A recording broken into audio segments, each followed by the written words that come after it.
لا حول ولا قوة إلا بالله العلي العظيم. بسم الله الرحمن الرحيم. الحمد لله الملك الحق المبين وهو رب العالمين، والصلاة والسلام على سيد المرسلين وخاتم النبيين ورحمة للعالمين وشفيع المذنبين والمخاطب بطه وياسين أبي القاسم محمد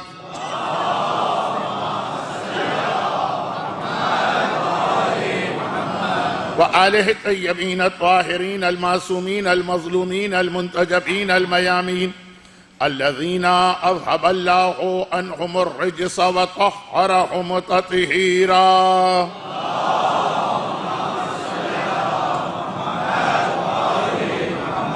سيما على الإمام المنتظر والحجة الثاني شرجل اللهم له الفرج.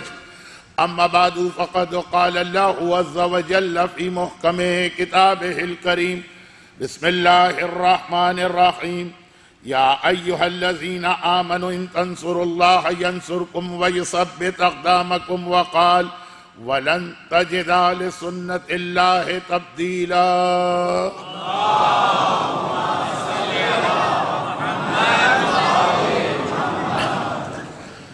معرفت اصحاب امام کے عنوان پر تمہیدی گفتگو ہی کچھ اتنی زیادہ پھیلتی جا رہی ہے کہ اب مجھے یہ ڈر لگ رہا ہے کہ عشرہ اختتام کو پہنچ جائے گا اور شاید اس عنوان پر براہ راست گفتگو شروع نہ ہو. ویسے اشاروں میں، مبہم انداز میں، انڈائریکٹ وے میں اس عنوان پہ کئی باتیں آ چکی ہیں، اور اگر انہی دو مجالس کی بیان کی ہوئی باتوں کو ایک ترتیب دے دیا جائے تو یہ اشرف ہو گیا. لیکن پھر بھی جو مجالس کا ایک طریقہ کار ہے اس کے اعتبار سے بات نہیں ہوئی. کل رات کی مجبوری تو یہ تھی کہ شب جمعہ بھی تھی، اور اگرچہ میں اپنے عنوان پہ رہا لیکن شب جمعہ کے تینوں موضوعات، موت، دعا، زمانے کا امام، ان پر بھی کچھ نہ کچھ گفتگو ہوئی. کیونکہ یہ آخری لفظ جو میں نے عرض کیا، زمانے کا امام، یہ معرفت اصحاب امام میں اور زیادہ واضح طور پہ آئے گا، اور شاید آئندہ شب جمعہ. اس دفعہ مجھے اپنے اس عشرے میں 2 شب جمعہ مل رہی تھیں، ایک گزر گئی، ایک باقی. تو بہرحال یہ تو کچھ کل رات کی بے ترتیب مجلس کے حوالے سے کچھ گزارشات. لیکن جو بات کل رات کی بے ترتیب مجلس میں بے ترتیبی کے ساتھ آئی، اسے بھی ایک منزل تک تو پہنچانا، اور وہ ایک جملہ شیخ محمد حسین صاحب جواہر الکلام کا تھا. اور یہ جملہ بھی دراصل ہماری پہلی مجلس کے آخری حصے کے ایک نقطے کی وضاحت میں تھا کہ یہ جو ایک تصور آ جاتا ہے کہ حدیث ضعیف ہے یعنی غلط، حدیث ضعیف ہے یعنی اس کی کوئی حیثیت اور کوئی اہمیت نہیں، حدیث ضعیف ہے یعنی اسے پڑھنا یا اسے بیان کرنا یا اس پہ عمل کرنے کی قطعاً ضرورت نہیں. چلے یہاں تک بھی اگر بات ہو، گرچہ غلط ہے یہ بات، تب بھی غنیمت. اس کے بعد اسے مجبور کیا جائے سامنے والے کو کہ تم بھی اس پر عمل نہ کرو، اور تم بھی اس ضعیف حدیث کا تذکرہ نہ کرو. خود تو غلطی کر ہی رہے، یہ اختیار صرف ایک مجتہد کو ہے کہ وہ ضعیف حدیث کے بارے میں اپنا نظریہ قائم کرے اور پھر اپنی تقلید کرنے والوں کو یہ بتائے. بڑے سے بڑا عالم، اب ہمارے یہاں جو علماء کی مختلف کیٹیگریز ہیں اس میں مجتہد کو آیت اللہ کہتے ہیں، مرجع کو آیت اللہ العظمیٰ کہتے ہیں، اور مجتہد اس سے ایک درجہ نیچے تک کے علماء حجت الاسلام کہلاتے ہیں۔ تو بڑے سے بڑے عالم کو، چاہے وہ حجت الاسلام کے کتنے ہی بڑے لیول پہ کیوں نہ ہو، یہ اختیار نہیں ہے کہ سامنے والے سے کہے کہ یہ حدیث ضعیف ہے۔ آج کل واٹس ایپ میں یہی ہو رہا، اگرچہ میں اس جدید ٹیکنالوجی کا آدمی نہیں، لیکن پھر بھی خبر تو ملتی رہتی ہے نا کہ کیا کیا نئے نئے مسئلے کھڑے کیے جا رہے ہیں۔ تو اب یہ تو کل کی پرسوں رات کی مجلس کا آخری حصہ، کل کی مجلس کا شروع کا حصہ، تاکہ آج کی مجلس کا تسلسل قائم۔ تو میں اس میں یہ عرض کر رہا تھا کہ بڑے بڑے علماء اور مراجع اور مجتہدین یہ کہنے کے باوجود کہ یہ حدیث ضعیف ہے، اسی پہ عمل کرتے ہیں، اور بغیر کسی ہچکچاہٹ کے۔ تو یہ جو آج کل کے بچے کچے نکل آئے ہیں، جنہیں نہ یہ پتا ہے کہ ضعیف حدیث اور جھوٹی حدیث میں کیا فرق ہوتا، نہ یہ پتا ہے کہ ہر ضعیف حدیث برابر کا درجہ نہیں رکھتی، ایک 20% ضعیف حدیث ہے، ایک 80% ضعیف حدیث ہے، ایک 50% ضعیف حدیث۔ کامن سینس، عقلی باتیں بھول جاتے ہیں لوگ۔ ہم ویسے ہی بہت مشکلات کے زمانے سے گزر رہے ہیں، اور اس میں مزید مشکلات اپنی بڑھاتے چلے جائیں ایسے موضوعات پر جو صرف اور صرف جہالت کا نتیجہ۔ تو شیخ محمد حسین صاحب جواہر الکلام کا تذکرہ ہو رہا تھا، اور ساتھ میں پھر شیخ مرتضی انصاری کا بھی ذکر آیا۔ یہ دونوں کے واقعات نہیں، شیخ مرتضی کا واقعہ میں کئی بار پڑھ چکا ہوں، شیخ محمد حسین کا جملہ صرف اس بات کی وضاحت کے لیے پیش کر رہا ہوں کہ یہ جو ضعیف کے حوالے سے ہمارے ان بچوں کو کنفیوز کیا جا رہا، میں بہت سی باتیں اس وقت کھل کے نہیں کہنا چاہ رہا ہوں، اور نہیں کہہ پا رہا ہوں، اور نہیں کہنا چاہتا ہوں، لیکن چونکہ یہ بہت اہم مسئلہ اس وقت کچھ علاقوں میں بن گیا، تو بہت اشارتاً آج کی بات کو بہت لمبا نہیں کرنا کہ شیخ محمد حسین وہ عظیم ترین ہمارا مرجع کہ شیخ مرتضی انصاری کے آج کل ہماری مرجعیت کا زمانہ کہلاتا ہے شیخ انصاری کا زمانہ۔ ایک زمانہ تھا شیخ طوسی کا، ایک زمانہ تھا علامہ ہلی کا۔ یہ زمانے سے مطلب یہ نہیں ہے کہ وہ 50 سال یا 100 سال مرجع رہے تو وہ نہیں، اس کا مطلب یہ ہے کہ ان کے اتنے اثرات بعد کے مراجع پہ پڑے کہ 200 سال تک انہی کا سکہ جمع رہا۔ شیخ طوسی، پھر علامہ ہلی کا خاصہ طویل عرصے، شہیدین، اور اب یہ 200 سال شیخ مرتضی انصاری، انہی کے نظریات پہ سارے مراجع آج فتویٰ دے رہے ہیں۔ اور اگر میں اس طرف چلا گیا کہ شیخ مرتضی انصاری کو نکال دیجئے مرجعیت کی تاریخ سے، تو آدھے سے زیادہ آج کے فتوے ختم ہو جائیں، آدھے سے زیادہ۔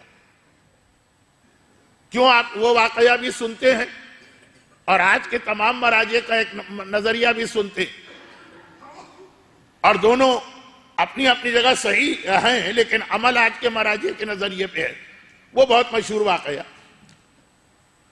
یہ تو پھر میں موضوع سے کہیں اور چلا جا رہا ہوں۔ شیخ مرتضی کا تعارف کراتے کراتے کہ کتنا بڑا نام ہے تاریخ تشیع کا سید رضی نہج البلاغہ، سید مرتضی، ان کے بڑے بھائی علم الہدا۔ نہج البلاغہ کی وجہ سے ہمارے ہاں سید رضی کا احترام زیادہ ہے، ہونا بھی چاہیے، لیکن علم کے اعتبار سے ان کے بڑے بھائی سید مرتضی کا رتبہ زیادہ۔ مولا نے کہا یہ علم الہدا ہے، ہدایت کا علم۔ آج بھی کاظمین دونوں بھائیوں کے روزے بہت قریب قریب، ایک سڑک ہے بس درمیان میں، ایک طرف ان کا روزہ، ایک طرف ان کا روزہ۔ وہ عظیم ترین مرجع سید مرتضی، یعنی اب یہ مراجع کے نام میری زبان پہ آتے ہیں اور میں پھسل جاتا ہوں اپنے اصل موضوع سے۔ ان کا ایک بہت مشہور واقعہ ہے شیخ طوسی کے ساتھ، جو ابھی میں نے بتایا کہ مرجعیت کی تاریخ میں شیخ طوسی بھی ایک بہت بڑا نام۔ مولا کے روزے سے اگر آپ کبھی نکلیں وادی السلام جانے کے لیے، تو روضے سے نکلتے ہی الٹے ہاتھ پر جو پہلی قبر ہے جو مسجد کے اندر ہے وہ شیخ طوسی کی قبر ہے. اسی راستے پہ آپ آگے بڑھ کے وادی السلام کے قبرستان میں داخل ہو جاتے ہیں. اتنا ہی کافی ہے کہ نجف کا حوضہ بنانے والے شیخ طوسی یہ شاگرد ہیں، سید مرتضیٰ استاد ہیں، وہ مرجع ہیں، یہ آیت اللہ ہیں اور ان کے بعد مرجع بنے. بہت چھوٹا سا جملہ کہہ رہا ہوں کیونکہ واقعہ بیان کروں گا اور مشہور واقعہ یہ بچے بھی جانتے ہیں. اتنی سی بات تھی نا کہ شیخ طوسی نے کہا کہ اے میرے محترم استاد، آپ اس گھوڑے کی زین پہ نہ بیٹھے، میری آنکھوں کے سامنے کتا اس پہ پیشاب کر کے گیا. اور استاد کا جواب صرف اتنا تھا کہ تم ایک گواہ، بہت عادل، بہت مقدس، بہت عالم، لیکن شرعاً جب تک کہ 2 کا عدد پورا نہ ہو گواہی قبول نہیں، چاہے ایک شیخ طوسی جیسا عظیم مرجع ہی کیوں نہ ہو. عام گواہ نہیں، ایک مرجع گواہ. اور سید مرتضیٰ نے کہا پس میں گھوڑے کی اسی زین پر بیٹھ کر اپنا سفر اختیار کروں گا اور اپنے آپ کو پاک سمجھوں گا.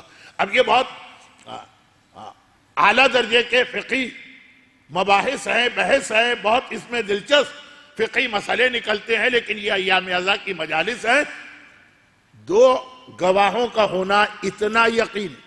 آج نجاست ہو کہ طہارت ہو کہ کھانے پینے کی چیزیں ہوں کہ مختلف قسم کے گوشت کے حلال و حرام ہونے کے مسئلے، حتیٰ یہ کہ چاند جیسا اہم مسئلہ ہو، 2 کے ذریعے سے تو چیزیں بہت کم ثابت ہوتی. آج اگر 2 والے مسئلے کو جو سید مرتضیٰ جیسے علم الہدیٰ مرجع نے اپنے شیخ طوسی جیسے عظیم ترین شاگرد کے سامنے پیش کیا کہ 2 ہونے چاہیے، آج لے دے کے صرف ایک مسئلے میں وہ رہ گیا بس، اور وہ ہے طلاق کا مسئلہ. یا رسول اللہ، اس دنیا میں جتنے گھر بنے ان میں سب سے بدترین، اب یہ بدترین خود سپرلیٹو ہے، سب سے برا گھر کون سا؟ دنیا میں جتنے گھر بنے ہیں ان میں سب سے برا گھر کون سا؟ انسان جب کسی نئے علاقے میں جاتا ہے، مکان کرائے پہ لینا ہے یا مکان خریدنا ہے، ریل اسٹیٹ پراپرٹی کا بزنس دنیا کے بہترین بزنس میں سے ایک ہے. آج کل اسلام میں جو 5 بزنس مکروہ ہیں بے شک اس میں آتا ہو، لیکن شاید وہ مسئلہ آج کا ہے بھی نہیں. تو اتنی سی بات، بھائی آپ گئے کسی علاقے میں، آپ نے پوچھا مکان کرائے پہ لینا یا سب سے اچھا علاقہ کون سا ہے؟ اچھا وہ ہماری حیثیت سے زیادہ. اچھا کوئی اور علاقہ بتاؤ، لیکن کوئی خراب علاقہ نہ بتانا. مکان کرائے پہ لینا ہو، جائیداد خریدنا ہو، اور دنیا کے کسی بھی ملک میں آپ جائیں، یہ سوال ہر آدمی کرتا، یا رسول اللہ آپ کے نگاہ دنیا کا سب سے بدترین، خود سب سے میں آ گیا، خیر سب سے برا گھر، بدترین گھر کون سا؟ اب پیغمبر نے جواب دیا، وہ گھر جہاں پر طلاق ہو رہی، جس گھر میں طلاق ہو رہی. اب ہمارے اور آپ کے پاس تو گھر اچھا گھر برے کا تعلق ہے کہ ایریا پوش ایریا ہے، یا اب میں کراچی کی اونچ محلوں کے نام نہیں لینا چاہتا. تو پیغمبر نے کہا نہیں، گھر کا اچھے اور برے ہونے کا تعلق اس سے نہیں کہ کون سے ایریا میں ہے، وہاں کی پراپرٹی کتنی مہنگی ہے، وہاں کا ماحول کتنا خراب ہے. جس گھر میں طلاق ہو رہی، پیغمبر فرما رہے میری نگاہ میں وہ اس دنیا کا سب سے برا گھر، بدترین گھر. اور ایک عجیب روایت جو میں نے ابھی ویسے ہی، موضوع نہیں تھا، جیسے آپ کو میرا اسٹائل تو پتا ہے نا کہ موضوع کچھ اور ہوتا ہے، میں اس سے 100 میل دور کے فاصلے پہ چل رہا ہوتا ہوں. ایسے ہی میں نے ایک حدیث پڑھ دی، وہ تو بڑی اہم حدیث بن گئی، جہاں پہ اس سے پہلے میں مجلس پڑھ رہا، یہاں سے 10,000 میل دور. اور وہ یہ کہ کچھ تذکرہ آ گیا تھا مسجد کوفہ کی زیارتوں کا. مسجد کوفہ کی زیارتوں کے بیان میں ایک لفظ یہ آ گیا کہ جب زمانے کا امام آئے گا تو اپنی حکومت مسجد کوفہ سے کرے گا. مجھے معلوم ہے کہ میں موضوع سے ہٹا، اور خالی ہٹا نہیں، ہٹتا ہی چلا جا رہا ہوں، لیکن پھر مجھے آپ انشاءاللہ واپس آتے ہوئے بھی دیکھیں گے اسی طرح سے.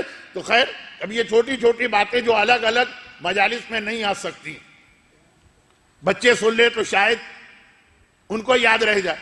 اب مسجد کوفہ کی زیارت، حج اور عمرے اور زیارت کے قافلوں میں مومنین کرام کی رہنمائی کرنے کے بنا پر بہت ساری چیزیں بے اختیار مجلس میں بھی میری زبان پہ آ جاتی ہیں، اور میں بھول جاتا ہوں کہ اس وقت میں مسجد کوفہ کے صحن میں نہیں کھڑا ہوں. دقۃ القضاء اور بیت التشت. مسجد کوفہ وہی مسجد ہے جہاں جانے کے تھوڑی دیر کے بعد مومنین کہتے ہیں مولانا اب کتنی نمازیں رہ گئی ہیں، گھٹنے ٹوٹ چکے ہیں، گھٹنے درد کر رہے ہیں. یہ وہی مسجد ہے. تو وہاں پہ دو زیارتیں بہت قریب قریب ہے صحن میں، دقۃ القضاء اور بیت التشت. بیت التشت جو دنیا کا عدالت کا نظام ہے، اس میں آج کل کئی کیسز میں میڈیکل ایگزام ہوتا. شاید دنیا کی تاریخ میں سب سے پہلے مولا کے حوالے سے تفصیل ملتی. ایک کیس آیا ایک لڑکی کا، وہ بہت مشہور واقعہ ویسے بھی ممبروں پہ تھا، اور اب تو اس مجمع میں کون آدمی ایسا ہے جس نے پچھلے 4-5 سال میں زیارت نہیں کی. ہو سکتا ہے یہ بچہ نہ گیا ہو، لیکن تب سبھی لوگ جا چکے ہیں. تو مولا نے وہاں جا کے باقاعدہ لیڈی ڈاکٹر کو بلا کے پہلے اس کا میڈیکل چیک اپ کرایا، پھر فیصلہ کیا. علم امامت سے تو مولا کو ویسے ہی معلوم تھا. ہر چیز میں ہر جگہ علم امامت استعمال نہیں ہوتا، یہ ایک الگ بحث ہے، اس کو ایک طرف روکی. مگر خود مولا کہاں پہ بیٹھے ہوئے تھے جب یہ سارا کارروائی ہو رہی تھی اور میڈیکل چیک اپ ہو رہا ہے اور لیڈی ڈاکٹر کو بلایا جا رہا ہے. تو وہ تو اس بچی کو جو پہلے وہ سرداب کے اندر ایک کمرہ تھا، اب وہ زیارت اس طرح سے نہیں رہی. مولا خود کہاں تھے؟ دقۃ القضاء میں. کہا کیوں؟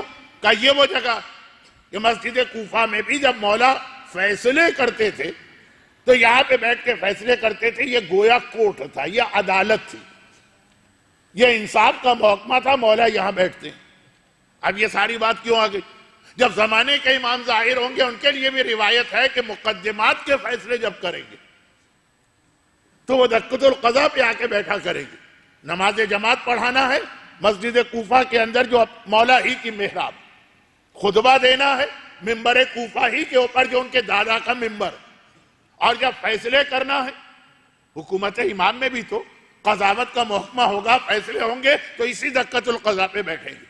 بعض چیزیں ایسی ہوتی کہ بہت سامنے کی ہوتی، لیکن زیارت کرتے وقت اگر الگ سے یاد نہ دلایا جائے تو اس وقت مومن کا ذہن متوجہ نہیں ہوتا. اب میں خانہ کعبہ لے جاتا ہوں اور کہتا ہوں یہ زیارت یہ زیارت یہ زیارت، یہ جگہ بھی دیکھیے یہاں پر امام زمانہ بیٹھ کر لوگوں سے بیعت لیں گے، ہر ایک کی آنکھوں کے سامنے، ہر ایک کی آنکھوں کے سامنے، خانہ کعبہ کے دروازے کے بہت قریب.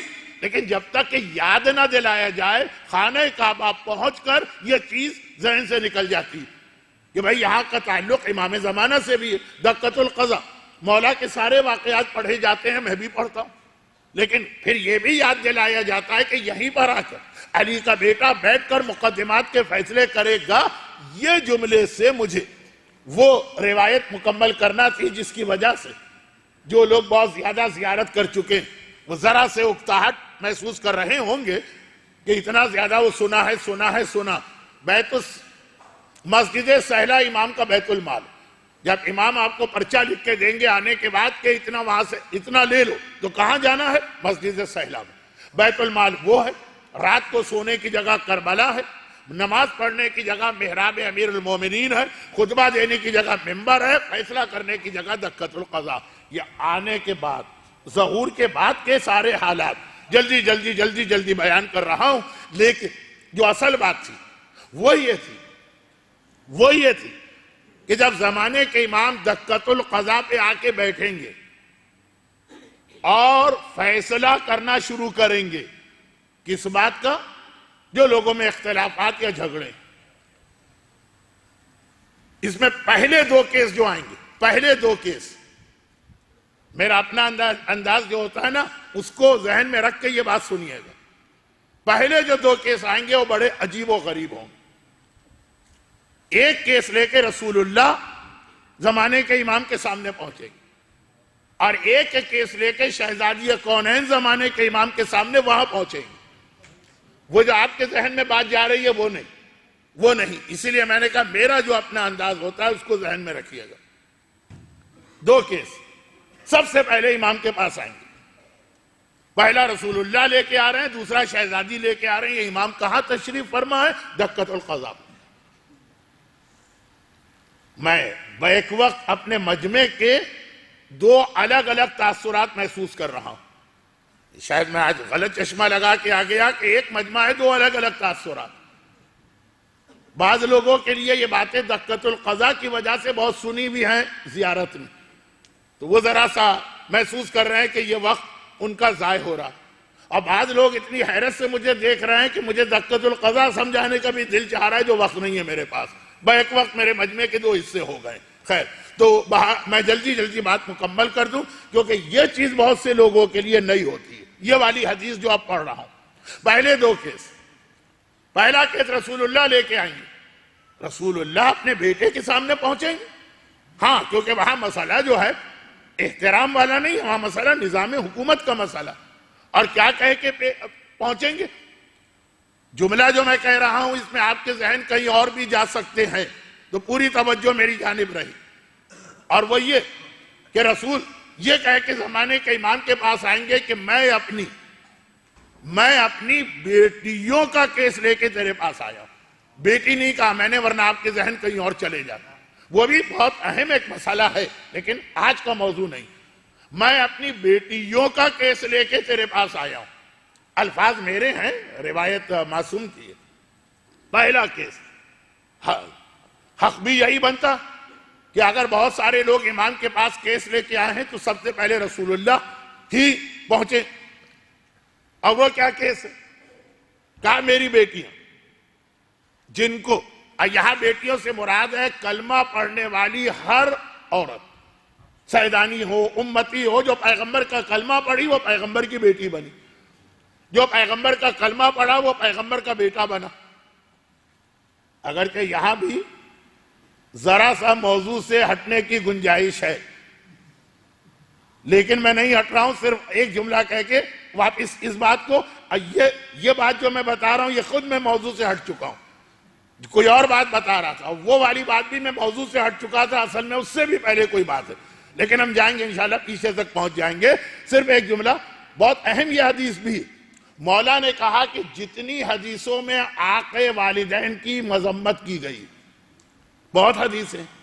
کل کی شب جمعہ نماز ہدیہ والدین ہی بہت سے لوگ اس لیے پڑھتے ہیں کہ آق نہ ہو، مرنے کے بعد، باپ کے مرنے کے بعد کہا جتنی آق والدین کی حدیثیں وہ اصل میں ہم لوگوں کے لیے، میں اور رسول اللہ کیونکہ ہم اس امت کے باپ ہیں. باقی اپنے والدین کے لیے بھی ہے. یہ نہیں ہے کہ آج کے مجلس کے بعد جا کے آپ جوتے مارنا شروع کر دیں کہ جی آج تک تو ہم سمجھ رہے تھے آپ کا بڑا احترام ہے، مولانا نے کہا آپ کے لیے تو یہ حدیث ہی نہیں. لیکن یہ آق والدین کی جتنی حدیثیں ہیں کہ جنت کی خوشبو بھی نہیں سونگے گا. دنیا کی کتنی ہی بڑی عبادت کر لے کوئی عبادت قبول نہیں. وہ بنیادی طور پہ رسول اور امام تو وہ والدین کی کیٹیگری میں آتے ہیں. ہر امتی چاہے وہ سید بھی ہو چاہے سید نہ ہو، ان کی اولاد. پیغمبر کیس لے کے جائیں گے، میں اپنی بیٹیوں کا کیس لے کے آیا ہوں. کون سی بیٹیاں؟ اب زمانے کا امام پیغمبر کے کیس کو کس طرح سنے، لیکن بہرحال ایک نظام ہے، ورنہ اللہ کا رسول آ جائے امام زمانہ احترام میں اپنی جگہ چھوڑ دیں. لیکن یہ معاملہ اس وقت عدالت کا. کہا کہ میری بیٹیاں یعنی میری امت میں ہر وہ بچی جسے بغیر کسی شرعی سبب کے اس کے شوہر نے طلاق دی. جب کسی کی بیٹی کو طلاق ملتی ہے باپ کیسے تڑپتا، اس سے زیادہ رسول اللہ تڑپ رہے ہیں. اتنا آسان نہیں ہے طلاق کا مسئلہ جیسے ہماری قوم میں اتنا آسان بنا دیا گیا. مجھے معلوم ہے کہ یہاں پھر بھی یہ رواج نہیں، لیکن آج کی دنیا گلوبل ولیج، اتنا ایک دوسرے کے کھچ کے قریب آ گئی کہ جو چیز آج ٹورنٹو میں ہو رہی ہے وہ 100 سال بعد نہیں، 1 سال کے بعد ہمارے شہروں میں ہوتی ہے، 1 مہینے کے بعد ہوتی ہے. اتنی تیزی سے ہماری قوم میں طلاق کا رواج بڑھتا چلا جا رہا کہ بعض اوقات علماء کرام کو جملہ کہنا پڑتا ہے جب کوئی نکاح پڑھوانے کے لیے آتا ہے کہ آپ کراچی کی بات کروں یا لندن کی بات کروں یا کینیڈا کہ جی وہ شادی ہو رہی ہے اور آپ کو اب بلا رہے ہیں نکاح پڑھنے کے لیے، ریکویسٹ ہے، درخواست ہے، جو کچھ بھی، تو ساتھ ساتھ کہنا پڑتا کہ اگر آپ ابھی سے دونوں وعدے لے لیں تو جو ریٹ ہے اس میں آپ کو ڈسکاؤنٹ مل جائے گا، پیکیج. کون سے دو وعدے کا آپ طلاق ہے تو نکاح ہے، اگلے ہفتے طلاق بھی ہوگی، اور اسی طرح سے آپ واپس آئیں گے، کیونکہ اتنے کیس ہوئے کہ 1 سال کے اندر اندر۔ اب وہ میرا یہ موضوع نہیں، یہ تو بات آ گئی عدالت۔ پہلا کیس لے کے رسول اللہ پہنچیں گے کہ میری بے گناہ بیٹیوں کو جو طلاق دی گئی، میں یہ کیس لے کے آ رہا ہوں۔ بیٹی کو طلاق ملتی ہے تو باپ ہی آپ کو نظر آئے گا بہت سرگرم، کسی طرح اسے روکا جائے، یا اگر نہ رک پائے تو جو بیٹی کے حق ہیں وہ اس کو مل جائیں۔ یہ پہلا کیس مسجد کوفہ دقۃ القضا۔ اب یہ الگ بات ہے کہ جو جملہ میں نے ذرا مذاق میں کہا تھا وہ بہت سیریس جملہ، کہ مسجد کوفہ میں اتنی زیادہ عبادتیں اسلام نے بتائیں کہ یہ تفصیل وہاں بیان کرنے کا وقت نہیں ہوتا۔ وہاں کی نمازیں ہی اتنی زیادہ، وہاں کی مناجات ہی اتنی بڑی، وہاں کی دعائیں ہی اتنی لمبی کہ کہا جاتا ہے یہ باتیں تو ہم بعد میں ممبر سے بتا سکتے ہیں، لیکن جو نماز وہاں پڑھنا ہے وہ آپ کہیں اور نہیں پڑھ سکتے، اس لیے علماء اتنی تفصیل میں وہاں نہیں بتاتے۔ پہلا کیس، میری بات ختم ہوگی، میں آتا ہوں اپنے موضوع پر۔ لیکن مجھے یقین ہے کہ بہت سارے لوگ کہیں گے کہ مولانا آپ نے کہا تھا سب سے پہلے 2 کیس آئیں، تو ایک کیس بتایا دوسرا نہیں بتایا، وہ پھر ان کو بعد میں بتانا پڑے گا جو ویسے ہی مجھے جلدی ہوتی، تو وہ بھی ہاتھ کے ہاتھ سن لیجئے، اس کی تفصیل میں نہیں جا رہا ہوں کیونکہ اس مجمع کو اس کی ضرورت بھی نہیں۔ اور وہ یہ ہے کہ شہزادی کونین باپ کے بعد باپ کے ساتھ آئی ہیں، باپ نے یہ کیس پیش کیا ان تمام بے گناہ بچیوں کی طرف سے، رسول اللہ امام زمانہ کی عدالت میں کیس لے کے جا رہے ہیں جن بچیوں کو بغیر کسی شرعی جواز کے طلاق ملی، اور پھر فوراً شہزادی کونین اور وہ کیس لے کے گئیں کہ میں کیس لے کے آئی یتیموں پہ ظلم کے حوالے سے۔ اب میں نے کہا آپ کے ذہن جہاں جہاں جا رہے ہیں وہ سب برحق ہے، لیکن وہ یہاں کا مسئلہ نہیں، وہ تو اصل میں قیامت کے دن کا مسئلہ ہے۔ یہاں پہ ایک حدیث میں نے پڑھی کہ مولا نے فرمایا جہاں جہاں والدین کا تذکرہ قرآن میں ہے وَبِالْوَالِدَيْنِ إِحْسَانًا فَلَا تَقُلْ لَهُمَا أُفٍّ، اور جہاں جہاں والدین کا تذکرہ حدیث میں ہے کہ ان کو اذیت پہنچانے والا اس سب میں سب سے پہلے رسول اور امام آتے ہیں، اسی طرح یہ ایک حدیث یتیم، کہا کہ یتیموں پہ ظلم ہوا، میرے یتیموں پر، شہزادی کہیں گے میرے یتیموں پر، مجھے ملا کر، میں بھی تو یتیمہ ہوں نا۔ اور یہ زمانے کے امام کے پاس دقۃ القضا، ایک لفظ دقۃ القضا دیکھیے جس کا آج کے موضوع سے دور دور کوئی تعلق نہیں تھا، ہماری مجلس آدھے گھنٹے صرف ایک لفظ پہ ہو گئی، لیکن یہ سب بہت اہم باتیں۔ کون سے اپنے آپ کو شامل کر یتیموں کا تذکرہ، کون؟ کہا کہ جن نے خمس نہیں دیا انہوں نے یتیم کا حق دبایا ہے۔ شہزادی نے کہا ہم یتیم ہیں، ہمارا حق ہے، یہ یتیم ہونے کے بعد یہ حق ہم کو ملنا تھا۔ جس نے خمس نہیں دیا، جس کو اتنی محبت ہے دولت سے کہ 1000 درہم میں 200 درہم شہزادی کے نام پہ اور شہزادی کی یتیم اولاد کو دینے کو تیار نہیں، یہاں مطلب یہ نہیں ہے کہ خمس اس کو دے جس کے ماں باپ مر چکے ہیں۔ تمام سادات کرام اور ایک طرح سے امام مراجع ان معنوں میں یتیم ہے کہ ہمارا جو حقیقی باپ زمانے کا امام وہ آنکھوں سے دور ہے۔ یہ بات بہت لمبی ہو جائے گی، اس جملے کو سمجھانے بھی گیا تو بہت وقت لگے گا، لیکن کیا اس مجمع کے سامنے سمجھانے کی ضرورت؟ پہلے 2 کیس، ایک جملہ میں اکثر کہتا ہوں اس کو اس سے ملا دوں کہ لوگ بڑے خوش ہوتے ہیں کہ جب امام آئیں گے تو ان کی تلوار علماء کی گردن پہ چلے گی، بڑا مزہ آئے گا، علماء کی گردنیں دھڑا دھڑ کٹ رہی ہوں۔ بہت ہمیں سناتے تھے نا ممبر پہ بیٹھ کے، بڑا مزہ آئے گا، تو وہاں بتانا پڑتا کہ جو روایت پوری پڑھی ہے آدھی نہیں پڑھی۔ عام مومنین کرام بھی اگر 100 خدمت امام میں جائیں گے تو 70 امام کی تلوار سے قتل کیے جائیں گے۔ اپنی گردن کو بھی بوسہ دے دیا کریں، اگر علماء کو اس لیے بوسہ دیتے ہیں کہ یہاں تلوار چلنے والی ہے تو تلوار یہاں بھی چلنے والی ہے، تو وہ آدھی بات۔ بھئی بڑا مزہ آئے گا، امام آئیں گے، جتنے آج تک ظلم ہوئے سب کا بدلہ ہوگا، وہ بعد میں ہوگا۔ پہلے تو اگر ہم اس کیٹیگری میں آ گئے کہ ہمارے گھر و خاندان میں کوئی طلاق ہو رہی اور یا کہ ہمارے یہاں خمس روکا جا رہا، تو پہلا تو کیس ہمارے ہی خلاف خدمت امام میں پہنچے گا۔ خیر یہ بات ذرا سخت ہو گئی، بڑی ہو گئی، لیکن چونکہ جو میرا اصل موضوع ہے معرفت اصحاب، اس میں ازدواجی زندگی کی برکتیں بہت اہم چیز ہے. کچھ دو چار اصحاب امام کے واقعات آئیں گے، وہاں تک جانا ہے ہمیں. ایک چیز اور بیان ہو رہی تھی، طلاق. سب سے برا گھر، اللہ کا رسول کہہ رہا، سب سے پہلا کیس کہاں ہوگا امام کے آنے کے بعد؟ کوفے کی مسجد کے صحن کے دکۃ القضا پہ. اور جب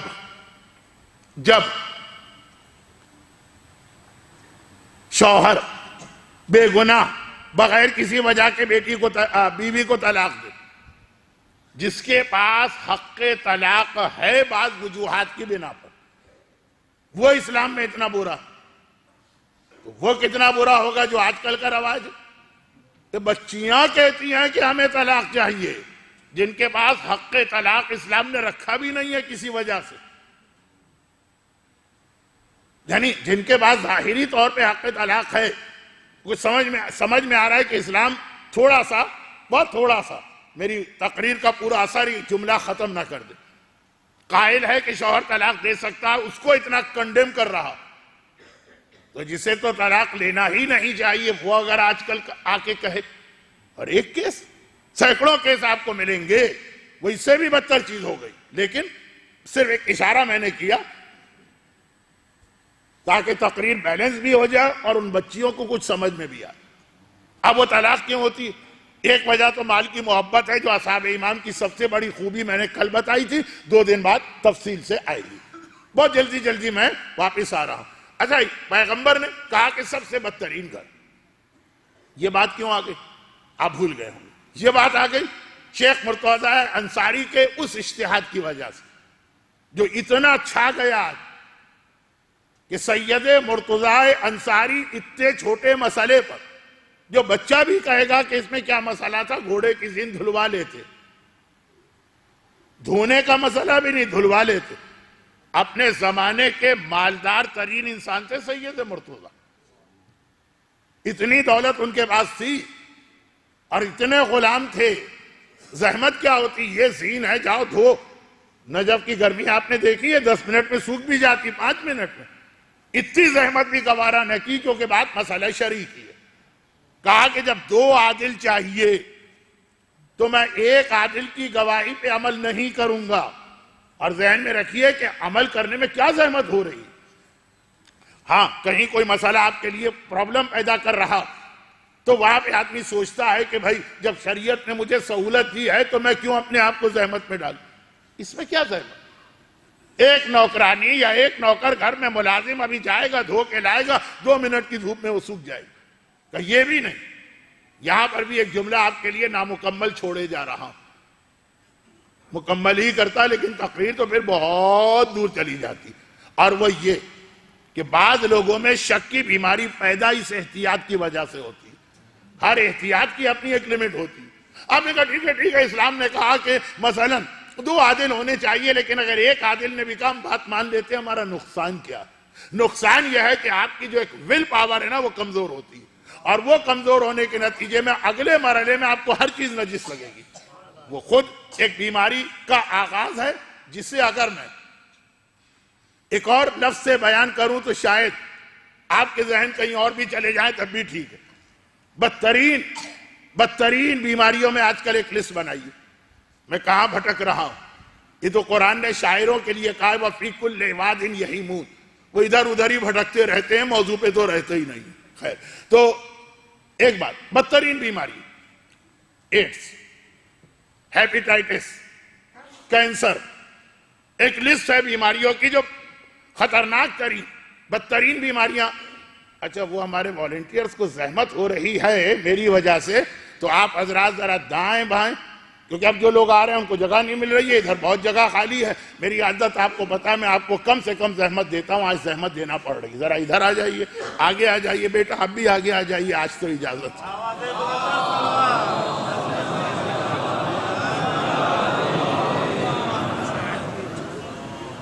آواز بلندتر سلوات.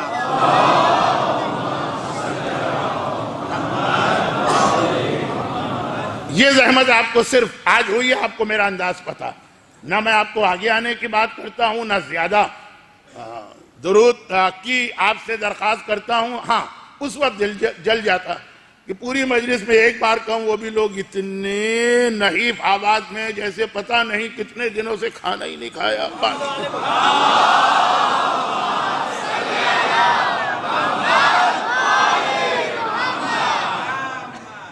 اب یہ زحمت آپ کو نہیں ہوگی سوائے 3 دن کے، جو میرا ایک اندازہ آپ کے علم میں ہے کہ منڈے جو آئے گا پیر کا دن، آج جمعہ ہے، ہفتہ اتوار پیر، وہ شہادت امام حسن کی رات ہے، تابوت تو خیر نہیں، لیکن شہادت امام حسن کی مناسبت سے مجلس ہے، اس میں ہو سکتا ہے کہ کچھ مومنین اسی تعداد میں آ جائیں جو آج چھٹی کی وجہ سے آئیں، اور پھر جمعرات کو اس کے 2 دن کے بعد شہزادی سکینہ کی شہادت کی مجلس ہے، اور جمعے کو 30ویں کی مجلس ہے، اور چھٹی کی رات ہے۔ یہ 3 دن تو شاید میں آپ کو یہی زحمت دوں کہ ذرا سا اپنی جگہ سے حرکت کیجئے، لیکن باقی نہ اس سے پہلے میں نے زحمت دی، نہ کل کی یا اس کے بعد کی مجلس میں زحمت دوں گا۔ یہ معذرت میں نے اس لیے کر لی کہ کچھ لوگوں کے لیے جہاں ایک بار بیٹھ جائیں وہاں سے ہلنا بہت مشکل ہوتا ہے، وہ ان کے لیے دنیا کا سب سے بڑا امتحان آج بن گیا۔ ایک مرتبہ بآواز بلند درود اور بھیج دیں۔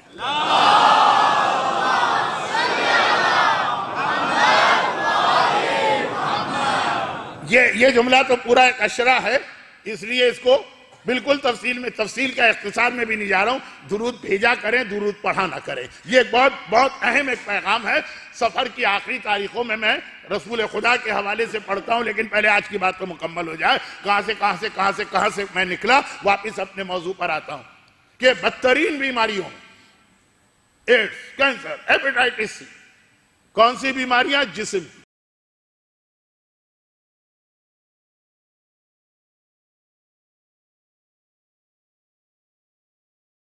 جن کی روح بیمار ہو وہ ہر چیز پہ شک کریں گے، وہ ہر ایک پر شک کریں گے، ان کا شک بڑھتے بڑھتے خدائی عہدوں تک پہنچ جائے گا، لیکن اسٹارٹ مومن کا شک یہاں سے ہوتا ہے۔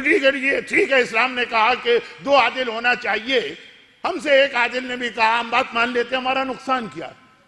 سید مرتضیٰ کا بھی کوئی نقصان نہیں تھا، سینکڑوں غلام ان کے گھر میں ملازم تھے، آپ کے گھر میں تو فقط آپ کی ایک نیک اور سعادت مند بیوی ہوگی، وہی آپ کے کپڑے دھو دے گی اگر نجس ہو جائے۔ ٹھیک ہے، آپ اس کے آگے کچھ نہ بولیے گا، ورنہ ابھی میں نے یہاں کینیڈا میں یہ جملہ بولا، مجمع بول اٹھا مولانا کہا کی بات کر رہے ہیں، آپ نے ہماری بیوی دیکھی نہیں ہے۔ ہم نے کہا شرط خیر، تو نیک اور سعادت مند بیوی ہوگی، کپڑے دھو دے گی۔ سید مرتضیٰ کے پاس سینکڑوں غلام کا، لیکن یہ جملہ اصحاب امام کی ایک بہت اہم خاصیت ہے، اور میں ابھی سے بتا دوں کہ کل یہاں سے بات آگے بڑھے گی اس جملے سے، اور واقعہ بھی بتا دوں تاکہ جنہوں نے بہت سنا ہے وہ 15 منٹ دیر سے آئے۔ برسیسا کون سی خاصیت؟ شیطان کو اپنے گھر میں داخل ہونے کا راستہ نہ دو، اور راستہ دینے کا ایک طریقہ شک ہوتا ہے۔ یا آپ نے کہا ٹھیک ہے شریعت یہ کہتی ہوگی، لیکن بہرحال ہمارا دل نہیں مان رہا، ہم چھوڑ رہے ہیں۔ یہ چیز ایک لمٹ میں ہو تو ٹھیک بھی ہے، اس کو احتیاط کہتے ہیں، ایک لمٹ سے زیادہ ہو تو گناہ ہے، پھر اسے شکی اور وسواسی کہتے ہیں۔ وہ بالکل میں کہیں اور بہک کے چلا گیا۔ تو سید مرتضیٰ آج سوائے طلاق کے مسئلے جس میں اسٹل یہ لازم کہ 2 عادل گواہ ہونے چاہیے ورنہ طلاق ہوگی ہی نہیں۔ ایک تو ہے کہ نہیں طلاق ہو گئی، ہم ثابت کیسے کر؟ ہوئی نہیں، 2 عادل گواہ۔ عادل کسے کہتے ہیں؟ کہ آپ کہتے ہیں کہ اس آدمی نے زندگی بھر کوئی گناہ نہیں کیا۔ ایسے عادل گواہ ملیں گے؟ کام ہیں، اسلام کا مسئلہ ناممکن ہے، لیکن کتنے کم۔ تو وہ جو اتنی طلاقیں ہو رہی ہیں ان میں خدا معلوم کتنی صحیح ہے کتنی غلط ہے۔ غلط طلاق کے نتیجے میں دوسری شادی کے نتیجے میں نسل کا آگے بڑھنا، یہ بات تو کہیں سے کہیں چلی جا رہی ہے۔ مگر طلاق کے علاوہ باقی ہر مسئلے میں 2 عادلوں کی گواہی کا مسئلہ تقریباً ختم ہو گیا۔ نجاست کے لیے 1 گواہ بھی کافی ہو جاتا ہے، بغیر گواہ کے بھی۔ چاند کے لیے کوئی بھی گواہ نہیں ہے، خالی یقین آ گیا۔ یہ سب کس نے اجتہاد میں اتنی بڑی تبدیلی کی؟ شیخ مرتضیٰ انصاری، اور ان کا یہ واقعہ کہ آخری عمر میں، یعنی یہ اتنا عظیم مرجع کہ آج کی پوری شیعہ فقہ اور اجتہاد کو ایک نیا رخ دیا، ایک نیا رنگ دیا، ایک نئے اصول قائم کیے جس کی بنا پہ ہم اور آپ زندگی گزار رہے ہیں۔ خالی یہ گواہوں کی بات نہیں تھی، یہ اتنی سمپل بات تھی، اتنی سمپل بات تھی۔ اب آپ گئے کسی سپر مارکیٹ میں اور کسی نان مسلم ملک سے آنے والی گوشت کی چیز نہیں، کوئی چاکلیٹ رکھی، بہت سارے بچوں کی عادت ہے، اچھی عادت بھی ہے، اٹھا کے دیکھتے ہیں کوئی حرام چیز تو نہیں، شرن تو یہ واجب نہیں۔ یہ سارا سلسلہ کہ کس نے یہ اصول بتائے؟ شیخ مرتضیٰ 200 سال سے، جس کے بعد تمام مراجع نے ان کے اصولوں پر ہی اجتہاد کو آگے بڑھایا ہے۔ یہ تو پورا مجھے ایسا لگا کہ کوئی سیمینار شیخ مرتضیٰ پہ ہو رہا ہے، میں اس میں تقریر کر رہا ہوں، نہیں، کئی باتیں اس میں آپ کی روزانہ کی زندگی کی بھی آئیں، کئی آپ کے روزانہ کے مسئلے آئے، کئی چیزیں وہ آئیں کہ یہ مسئلے پیدا کہاں سے ہوتے ہیں، اور جو میرا موضوع ہے وہ اپنی جگہ آگے بڑھا، وہ یہ کہ شیخ مرتضیٰ کا آخری وقت آیا۔ پرانے زمانے میں اچانک موت کم ہوتی تھی کم، اور آدمی کو مرنے سے پہلے کچھ ٹائم مل جاتا تھا بیماری کا، کہ جیسا کہ ایک صاحب نے مجھ سے کہا کہ مولانا آپ نے آیت اللہ سیستانی کی توضیح المسائل میں یہ دیکھا ہے کہ جب کوئی مرنے کے قریب ہو کیا کیا مستحبات اس کے قریب کرنا ہے؟ میں نے کہا دیکھا کیا؟ میں نے تو کھارا در رسول مزار میں کتنے درس دیے اس کے اوپر، کیا اتنا وقت ہوتا ہے کہ وہ ساری چیزیں پڑھیں؟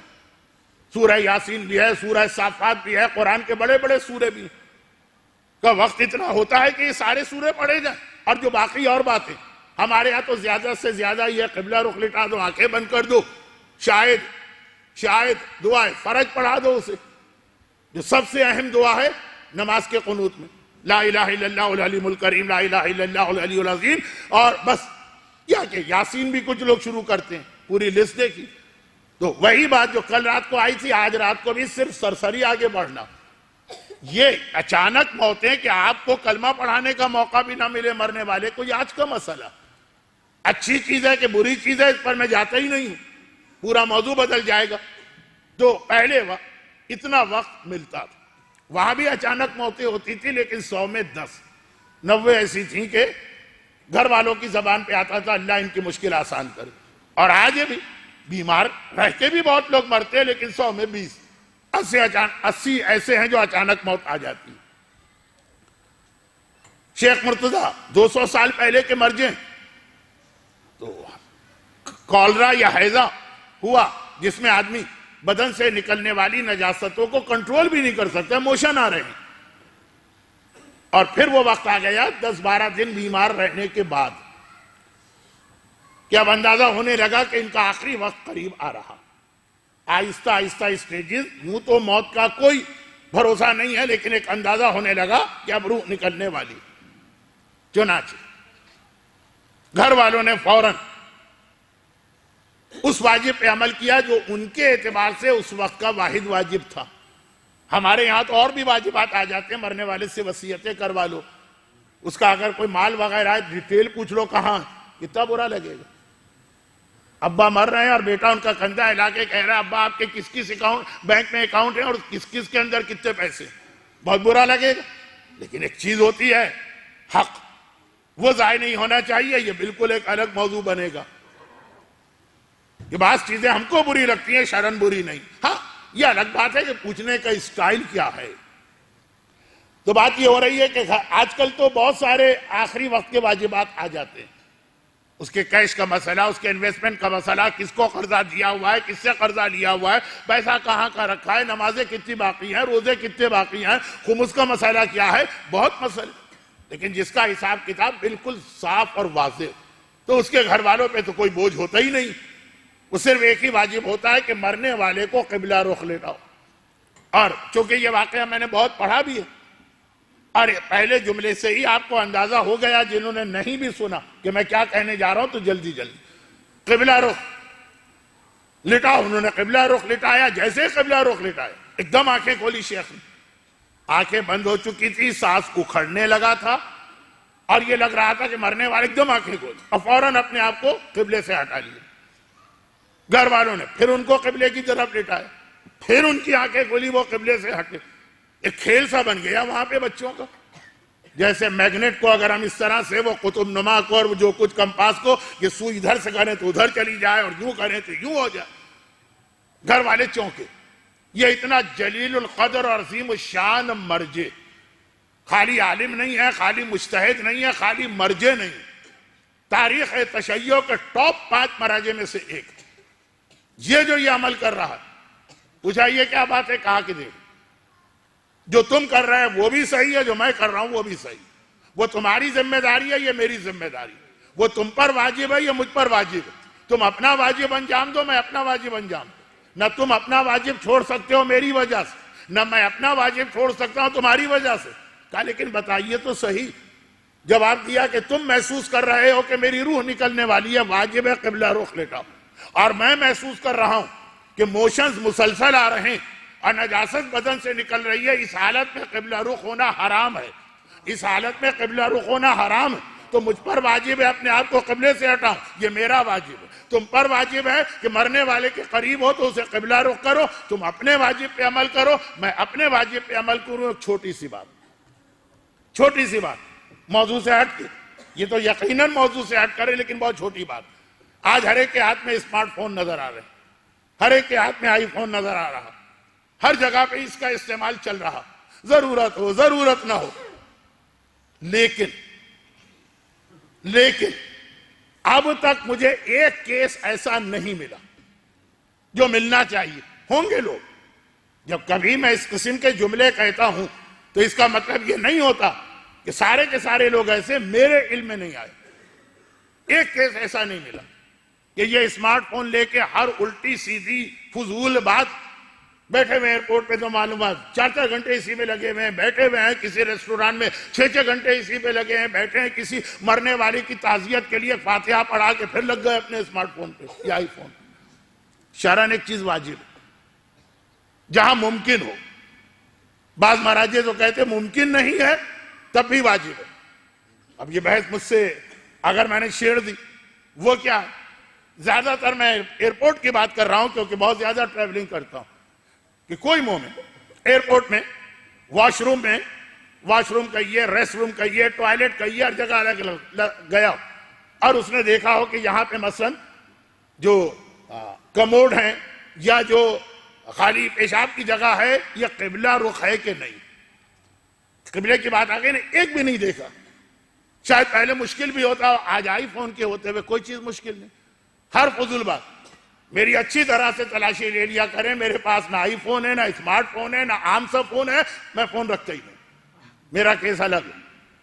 لیکن ایئرپورٹ کے اوپر کوئی نظر آئے گا بغیر فون کے، اور ہر چیز ہر جگہ استعمال ہو رہا ہے۔ جو واجب ہو جاتا ہے واش روم میں اگر آپ گئے، نہیں گئے تو الگ بات، لیکن گئے، اور خاص طور پر آج کل کے ایئرپورٹ جو بہت بڑے ہوتے ہیں جن کے اندر کچھ کموڈ قبلہ رخ ہوتے ہیں، کچھ قبلے سے ہٹ کے ہوتے ہیں، یعنی چوائس ہوتا، وہ جس کو یورینیل کہتے ہیں، جس میں خالی آدمی جو ہے پیشاب کرتا ہے، کئی ہوتے ہیں، کچھ اس رخ پر کچھ اس رخ پر، چوائس ہے۔ پہلا کام یہ ہے وہاں جاتے ہی کہ آپ نے اپنا آئی فون نکالا، کمپاس یا قبلہ لوکیٹر نکالا، لوکیٹ کیا کہ اس میں سے کون سے قبلہ رخ ہے، کون سے قبلے سے ہٹ کر کرتا ہے کوئی آدمی؟ کرتے ہوں۔ دنیا کیسے چل رہی ہے جب تک کہ ایسے نیک مومن نہ ہو؟ آپ کہیں گے اچھا مولانا پیشاب کرنے والوں سے دنیا چل رہی ہے؟ نہیں، پیشاب تک میں حکم خدا کا خیال کرنے والوں سے۔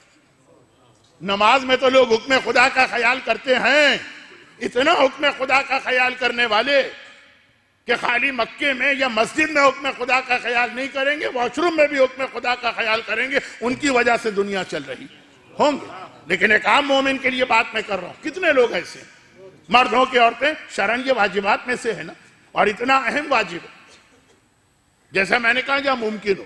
ہاں جب پہلا زمانہ ہوتا تو پہلے سے مطلب حضرت آدم کا نہیں، مثلا میں بھی 20 سال پہلے بھی ٹریولنگ کی، تو لوگ کہتے ہیں کہ آپ میں اور حضرت آدم میں ایج کا کیا فرق ہے، 2-4 سال کا ہی تو فرق ہوگا، نہیں بہت فرق ہے۔ تو خیر خلاصہ یہ کہ 20 سال پہلے اسمارٹ فون نہیں تھا، قبلہ لوکیٹر ہر ایک کے ہاتھ میں نہیں تھا، نماز پڑھنے میں پریشانی ہوتی تھی قبلہ کس طرف ہے یہ معلوم کرنے میں۔ آج کی بات کر رہا ہوں، آج ممکن ہے نا، کوئی ذہن میں توجہ بھی نہیں، آج چوائس بھی ہے کہ کچھ واش روم اس رخ پر ہیں، کچھ اس رخ پر ہیں، کچھ اس رخ پر ہیں، یہاں جائیے وہاں جائیے، ایک ہی جو لائن ہے ایک ہال کے اندر، اس میں سے بھی کچھ اس سائڈ پر ہے کچھ اس سائڈ پر۔ واجب، شیخ مرتضیٰ کہہ رہے ہیں مجھ پر واجب ہے اپنے آپ کو قبلے سے ہٹاؤں، مر رہا یہ عظیم مرض، موشن کی بیماری ویسے ہی آدمی کو کتنا کمزور کر دیتی ہے، 73 ایج ہے، بہت بوڑھا بھی، وہ اتنا خیال کر رہے ہیں یہاں نوجوان ہٹے کٹے آئی فون ہاتھ میں لے کے گھومنے والے. خیر، تو یہ تو ذرا سی تقریر تھوڑا سا موضوع سے ہٹی، لیکن میں نے کہا نا یہ چھوٹے چھوٹے مسئلوں پر کوئی مجلس پڑھی جا سکتی ہے؟ نہیں، وہ ایسے ہی مجلس میں کوئی بات آ جائے. تو یہ عظیم مرض ایک اصول بتا گیا کہ بعض اوقات آدمیوں کی ذمہ داریاں الگ ہوتی ہیں، وہ بھی مومن، یہ بھی مومن، وہ بھی 12 امامی، یہ بھی 12 امامی، ایک ہی خاندان. ان کی ذمہ داری ہے مجھے قبلہ رخ کریں، میری ذمہ داری اپنے آپ کو قبلے سے ہٹاؤں. اور یہ اصول خالی قبلے کی حد تک نہیں ہے، زندگی کے ہر کام میں سارے صاحبان ایمان ہر ایک کی ذمہ داری دوسرے سے الگ ہے. جس کو اگر ذرا سا عقیدے کا پہلو دیا جائے تو یہ کہا جائے کہ جو سلمان جس درجے پر ہیں، ابو ذر کو پتا چلے تو وہ ان کو قتل کر ڈالے.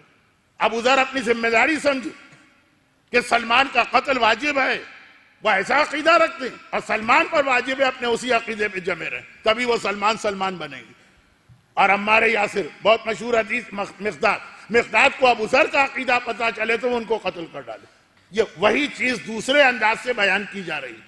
پرابلم کیا ہوتا کہ سلمان اگر اپنی معرفت ابو ذر کے اوپر امپوز کرے کہ تمہیں بھی یہی معرفت رکھنا ہے، اور ابو ذر اگر اپنی ذمہ داری مقداد پر، بہت سارے ہماری قوم کے عقیدے کے مسئلے سے ایک جملے سے ہی حل ہو جانا چاہیے. ہر آدمی کے لیے اس میں بھی الگ الگ ذمہ داری بنائی گئی، اور عمل میں تو ہے. چنانچہ مثلا ایک چھوٹی سی بات، یہ چھوٹی چھوٹی باتیں آج بہت جمع ہو گئی ہیں. موضوع کہاں گیا ہے؟ میرے ذہن میں ہے شیخ محمد حسین صاحب جواہر الکلام کا جملہ.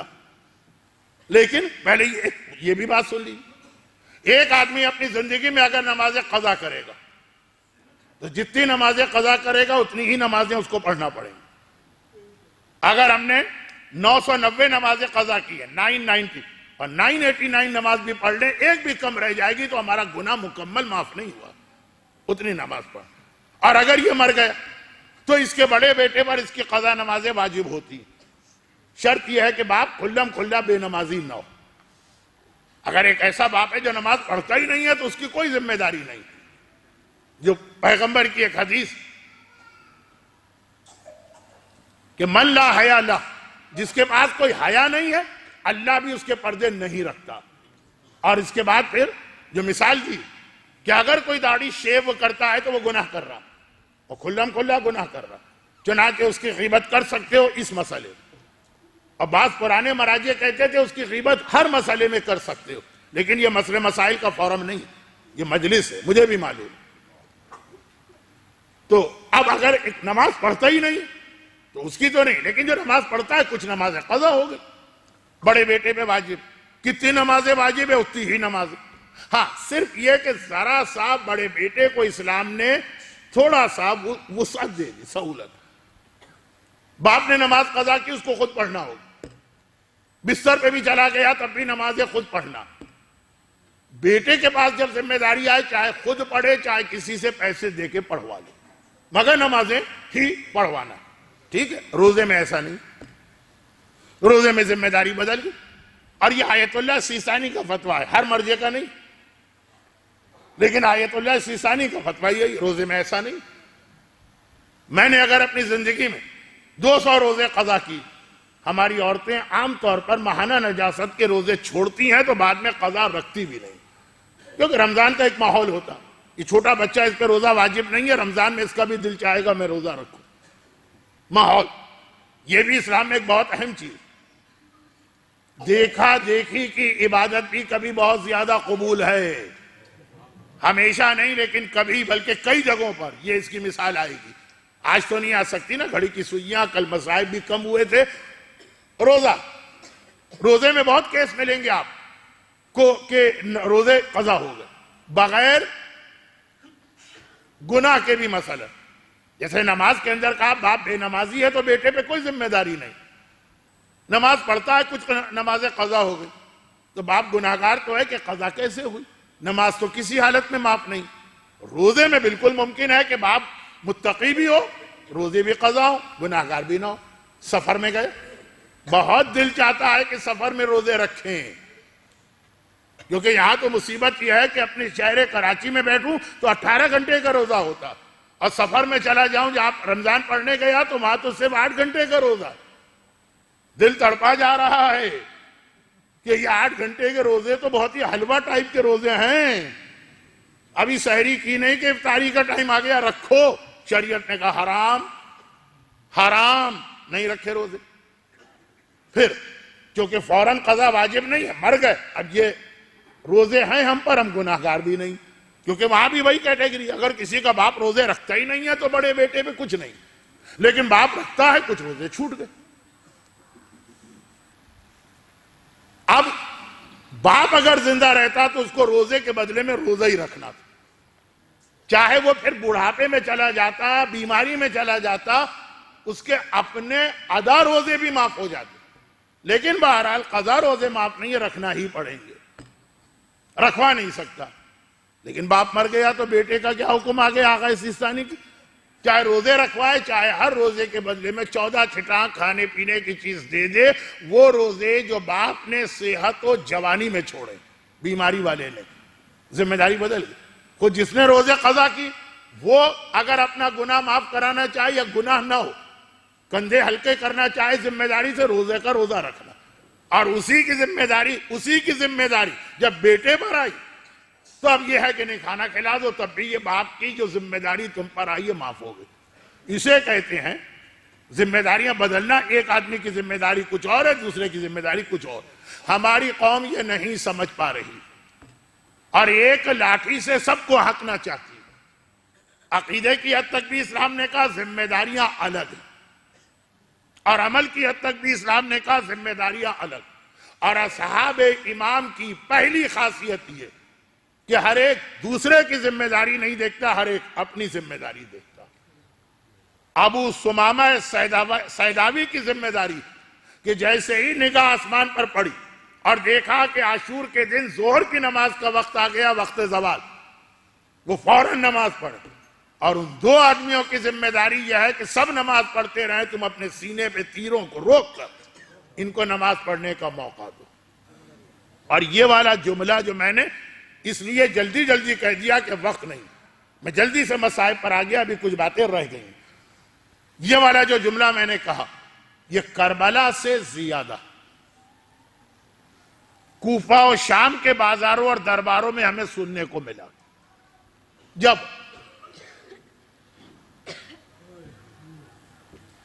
راستے میں ایسے علاقے بھی آئے جہاں کچھ نہ کچھ محبان اہل بیت تھے، چاہے چھپے ہوئے تھے، چاہے بہت کمزور تھے۔ اب تو ایک جملہ میں بطور مثال کہنا چاہ رہا ہوں، فیصلہ نہیں کر پا رہا ہوں کہ مثال میں بھی یہ جملہ کہوں کہ نہ کہوں۔ مثال میں بھی محبان اہل بیت، یہ قافلہ جو کوفے سے شام گیا، یہ 2 گھنٹے کا سفر نہیں تھا جیسے یہاں سے مثلا ابوظہبی،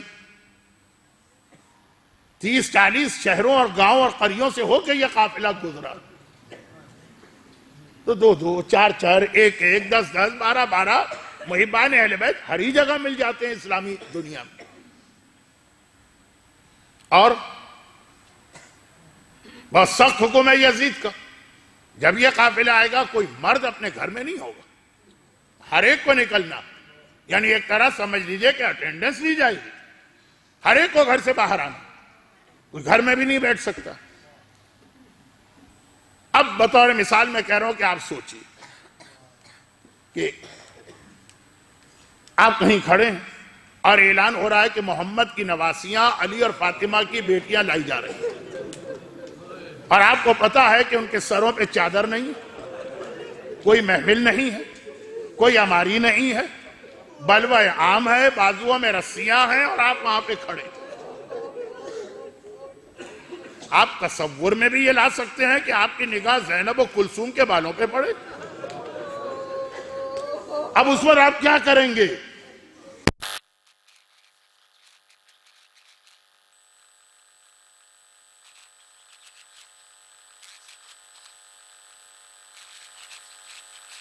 شاید میں نے یہاں عرض کیا تھا یا کہیں اور، جیسے ہی یہ قافلہ کسی شہر کے یا گاؤں کے قریب پہنچتا ہے، سجاد کو اونٹوں سے اتارا جاتا، زینب کے ناقے کی مہار سجاد کے ہاتھ میں تھمائی جاتی، کون سے ہاتھ جن میں ہتکڑیاں پڑی، پاؤں میں بھیڑیاں ہیں، گلے میں توق ہے، قیدیوں کا نیلا کرتا بدن پر ہے، سر پہ امامہ نہیں ہے، ننگے پیر، اور اس طرح پورے بازار سے پیدل چلنا۔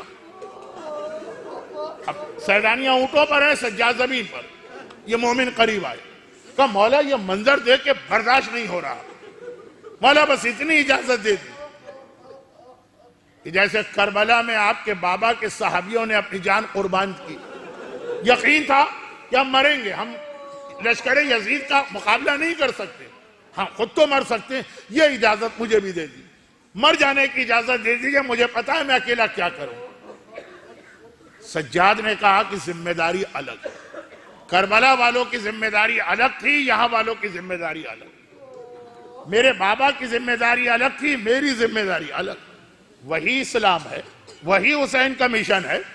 فرما رہے ہیں کہ خود امام کی بھی ذمہ داری الگ، چاہنے والوں کی بھی ذمہ داری الگ، وہاں پر اگر تم ہوتے اور تلوار نہ چلاتے تو یقینی جہنم میں جاتے، اور یہاں پر اگر تم ہو اور ہماری اجازت کے بغیر تلوار جلاؤ تو خدا کو ناراض کرو گے، ذمہ داری الگ، اس لیے صبر کرو جیسے ہم صبر کر رہے ہیں۔ آسان ہے صبر کرنا، اور سجاد کے لیے صبر کرو جیسے ہم صبر کر رہے ہیں۔ آقا نے کہہ تو دیا، لیکن کوئی پوچھے آقا کے دل پہ کیا قیامت گزر رہی ہے؟ مگر ایک جملہ کہہ کر شام غریبہ سے واپس پھر قافلے کی طرف آتا ہوں۔ جب مدینے سے یہ قافلہ چلا تھا اور عبداللہ ابن عباس نے اتنا کہا تھا، آقا حسین